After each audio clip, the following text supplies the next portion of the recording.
Hello everyone, welcome back to my cooking vlog. ಇವತ್ತು ನಾನು lunch preparation ಮಾಡ್ಕೋತಾ ಇದ್ದೀನಿ. ಇಲ್ಲಿ ಮನೆಯಲ್ಲಿ ತಂದಂತಹ ಎಲೆಕೋಸು ಮಿಕ್ಕಿತ್ತು. ಸೊ ಹಾಗಾಗಿ ಮಧ್ಯಾಹ್ನದ ಊಟಕ್ಕೆ ಎಲೆಕೋಸು ಬೇಳೆ ಪಲ್ಯ ಹಾಗೆ ಅದನ್ನು ಬಸ್ಸಾರು ಪ್ರಿಪೇರ್ ಮಾಡಿಬಿಡೋಣ, ಚೆನ್ನಾಗಿರುತ್ತೆ.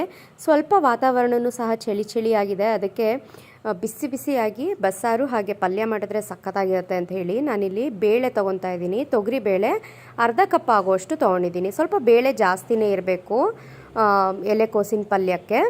ಸೊ ಬೇಳೆನ ತೊಗೊಂಡಿದ್ದಂಥ ಬೇಳೆನ ಒಂದು 2-3 ಸಲ ನೀಟಾಗಿ ವಾಶ್ ಮಾಡ್ಕೊತಾ ಇದ್ದೀನಿ. ಇದರೊಟ್ಟಿಗೆ ನೀವು ಹೆಸರು ಬೇಳೆನಾದರೂ ಸೇರಿಸ್ಕೋಬೋದು, ಅಥವಾ ತೊಗರಿ ಬೇಳೆ ಬದಲಾಗಿ ಹೆಸರು ಬೇಳೆ ಕಡಲೆಬೇಳೆ ಯಾವುದ್ರಲ್ಲಾದರೂ ಸಹ ಮಾಡ್ಕೋಬೋದು. ಇವಾಗ ಒಂದು 10 ನಿಮಿಷ ನೆನಿಲಿ ಅದು ಬೇಳೆ.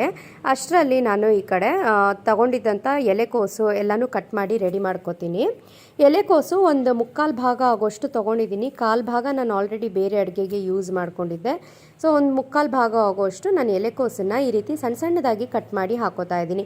ತುಂಬ ಸಣ್ಣನೂ ಬೇಡ, ತುಂಬ ದಪ್ಪನೂ ಬೇಡ, ಮೀಡಿಯಮ್ ಆಗಿ ಕಟ್ ಮಾಡಿ ಇಟ್ಕೊಳ್ಳಿ. ವೆಜಿಟೇಬಲ್ ಚಾಪರ್ನಲ್ಲಿ ಕಟ್ ಮಾಡ್ಕೋಬೋದು, ಬಟ್ ಅದರಲ್ಲಿ ತುಂಬ ಸಣ್ಣ ಬಂದ್ಬಿಡುತ್ತೆ.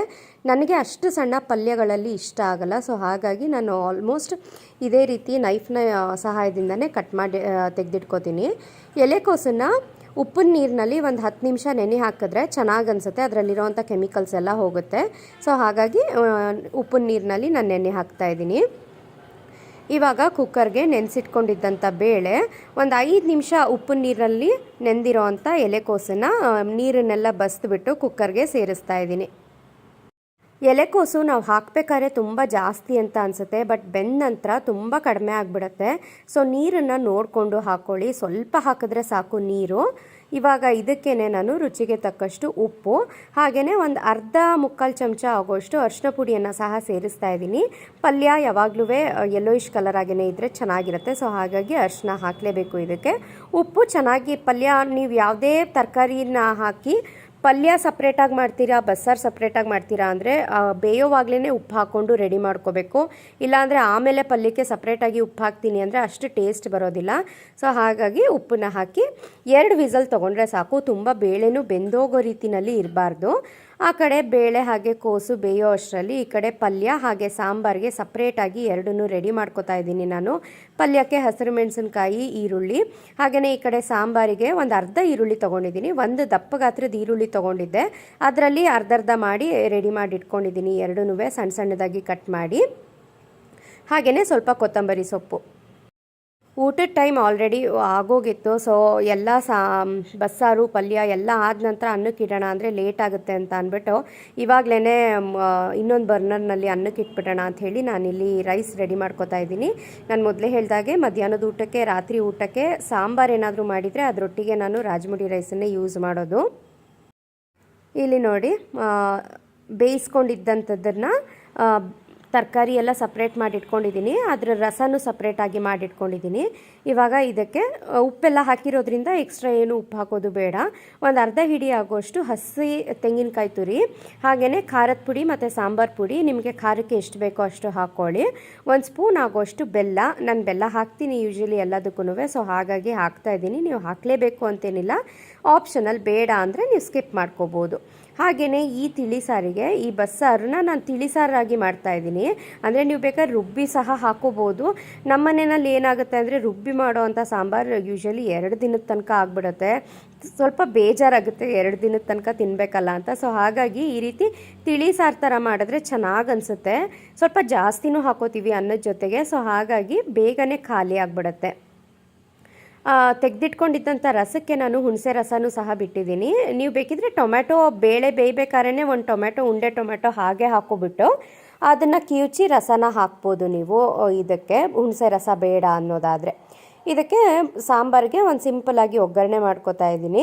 ಸಾಸಿವೆ, ಜೀರಿಗೆ, ಬೆಳ್ಳುಳ್ಳಿ, ಒಣಮೆಣಸಿನ್ಕಾಯಿ. ಬೆಳ್ಳುಳ್ಳಿ ಸ್ವಲ್ಪ ಗೋಲ್ಡನ್ ಬ್ರೌನ್ ಬರೋವರೆಗೆ ಚೆನ್ನಾಗಿ ಫ್ರೈ ಮಾಡಿಕೊಂಡು ಅದಕ್ಕೆ ಕರಿಬೇವಿನ ಎಲೆ ಹಾಗೆಯೇ ಒಂದು ಅರ್ಧ ಈರುಳ್ಳಿ ಏನು ಸಣ್ಣದಾಗಿ ಕಟ್ ಮಾಡಿ ಇಟ್ಕೊಂಡಿದ್ನಲ್ಲ ಅದನ್ನು ಸಹ ಸೇರಿಸ್ತಾ ಇದ್ದೀನಿ. ಈರುಳ್ಳಿ ಸ್ವಲ್ಪ ಕಲರ್ ಚೇಂಜ್ ಆಗೋವರೆಗೆ ನಾವು ಫ್ರೈ ಮಾಡಿಕೊಂಡ್ರೆ ಸಾಕು, ತುಂಬ ಏನು ಹೊಂಬಣ್ಣ ಬರಬೇಕು ಅಂತೇನಿಲ್ಲ.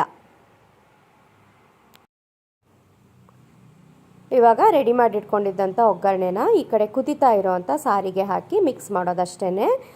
ತುಂಬಾ ರುಚಿಕರವಾಗಿರುವಂಥ ಕೋಸು ಬೇಳೆ ಬಸ್ದಂಥ ತಿಳಿ ಸಾರು ರೆಡಿ ಆಗಿಬಿಡಿರುತ್ತೆ. ತುಂಬಾ ರುಚಿಯಾಗಿರುತ್ತೆ. ಈ ಕಡೆ ತಿಳಿಸಾರು ಅಲ್ಲ, ಈ ಕಡೆ ಬಸ್ಸಾರು ಅಲ್ಲ, ಎರಡರದ್ದು ಟೇಸ್ಟ್ ಇರುತ್ತೆ ಅದರಲ್ಲಿ.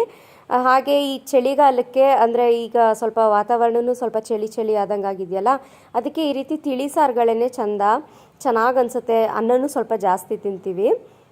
ಹಾಗೆ ಆ ಕಡೆ ಅನ್ನನೂ ಸಹ ಬಸಿಲಿಕ್ಕೆ ಇಟ್ಟಿದ್ನಲ್ಲ, ಅದು ಸ್ವಲ್ಪ ಅಕ್ಕಿ ಆವಿತ್ತು.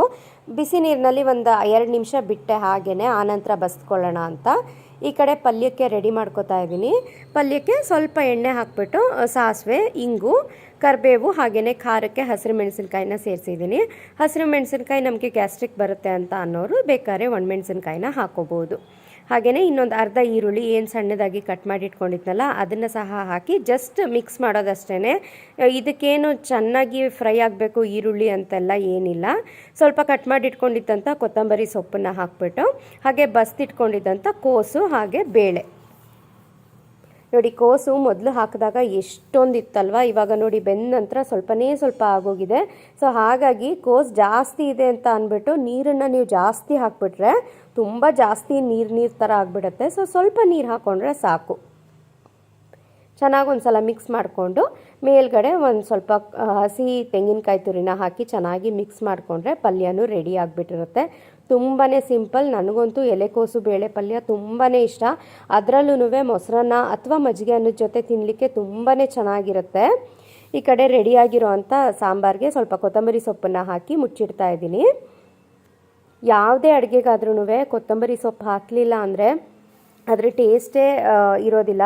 ಸೊ ಆದಷ್ಟು ನಾನು ಎಲ್ಲ ಅಡುಗೆಗೂ ಕೊತ್ತಂಬರಿ ಸೊಪ್ಪು ಹಾಕ್ತೀನಿ. ಕೊತ್ತಂಬರಿ ಸೊಪ್ಪು ಒಂದೇ ಅಂತ ಅಲ್ಲ, ಕರಿಬೇವಿಲ್ಲದೆ ಇದ್ದಾಗ ಕರಿಬೇವಿಲ್ಲದೆ ಅಡುಗೆ ಮಾಡಿ ಏನೋ ಮಿಸ್ ಆದಂಗೆ ಅನ್ನಿಸ್ತಾ ಇರುತ್ತೆ. ಸೊ ಯಾವ್ಯಾವ ಪದಾರ್ಥ ಹಾಕಬೇಕು ಆ ಪದಾರ್ಥ ಎಲ್ಲವನ್ನು ಹಾಕಿದರೆ ಮಾತ್ರ ಅಡುಗೆ ಚೆನ್ನಾಗಿ ಬರೋದು.